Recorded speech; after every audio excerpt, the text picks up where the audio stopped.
সিপিআইএমের বিরুদ্ধে আমার হুঙ্কারি আজকের দিন থেকে সাধু সাবধান হয়ে যাও, অন্যথায় তোমাদের জীবন এবং যৌবন নিয়ে তোমরা সংকটে পড়বে, এমন সংকটে পড়বে পিঠের চামড়া তুলে নেব আগামী দিনে। হুঁশিয়ার করে দিলাম 4 বরজলা মণ্ডলের পক্ষ থেকে, তোমাদেরকে শেষ করে দেব। গত 14 তারিখে দেশের বিহার রাজ্যের নির্বাচনের ফলাফল বেরিয়েছে, তাতে তো জয় পরাজয় থাকবে। এখানে এনডিএ জোট জয়ী হয়েছে, এর মধ্যে অস্বাভাবিক কিছু নাই, এটা নির্বাচনে জয় পরাজয় থাকবেই। আমরা লক্ষ্য করলাম আমাদের ত্রিপুরা রাজ্যে একটা অদ্ভুত পরিস্থিতি। শাসক দল বিজেপির একাংশের নেতৃত্বে গোটা রাজ্যে রাহাজানি শুরু হয়েছে। কোথাও পার্টি অফিস জ্বালিয়ে দিচ্ছে, কোথাও কারোর বাইক জ্বালিয়ে দিচ্ছে, পুকুরে বীজ দিচ্ছে, রবার বাগান জ্বালিয়ে দিচ্ছে। সব ঘটনা নিয়ে তো আমরা এখানে কথা বলতে আসিনি, কিন্তু একটা ভয়ানক ঘটনা, এই 4 নং বরজলা মণ্ডলের নাকি উনি নেতৃত্ব, নাম হচ্ছে টিঙ্কুব্রত দাস। উনি এখানে অ্যাপার্টমেন্টে থাকেন লিচু বাগানে, শুনলাম, আমরা ঠিক জানি না। এই ভদ্রলোক প্রকাশ্যে সিপিআইএমকে হুঙ্কার দিচ্ছেন, বলছে সিপিআইএমের সমর্থকরা সাবধান হয়ে যান, আপনাদের পিঠের চামড়া তুলে নেব, আপনারা ভালো থাকবেন না। আপনারা যদি আপনাদের হুঁশিয়ার করে দিলাম, এখন থেকে যদি সাবধান না হন তাহলে আপনাদের পরিণতি ভয়ঙ্কর হবে। এই কাজ আইনের শাসনে চলতে পারে? এই কাজ আমাদের ভারতবর্ষের সংবিধানের নিয়মে চলতে পারে?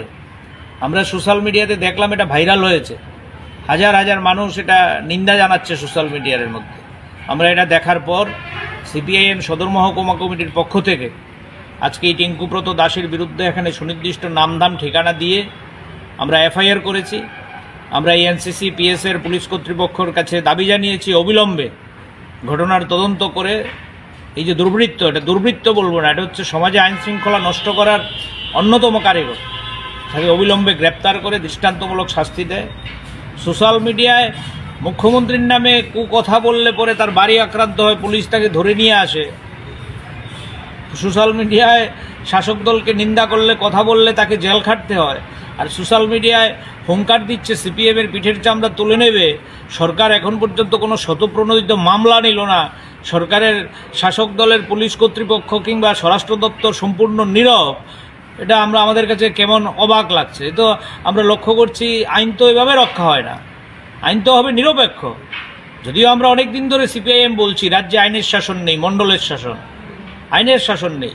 পুলিশ কোনো ভূমিকা নিতে পারে না, বিডিও কোনো ভূমিকা নিতে পারে না, এসডিএম কোনো ভূমিকা নিতে পারে না, এমনকি পুলিশের ডিজি সাহেবও নিরপেক্ষ সিদ্ধান্ত নিতে পারে না।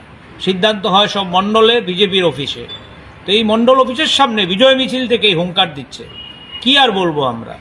আমরা এখানে এসছি, আমাদের প্রতিনিধি দলের স্থানীয় বিধায়ক সুদীপ সরকার আছেন, আমাদের মহকুমার নেত্রী কৃষ্ণা মজুমদার আছেন, আমাদের স্থানীয় পার্টির যারা অঞ্চল কমিটির সম্পাদক তারাও এখানে এসছেন।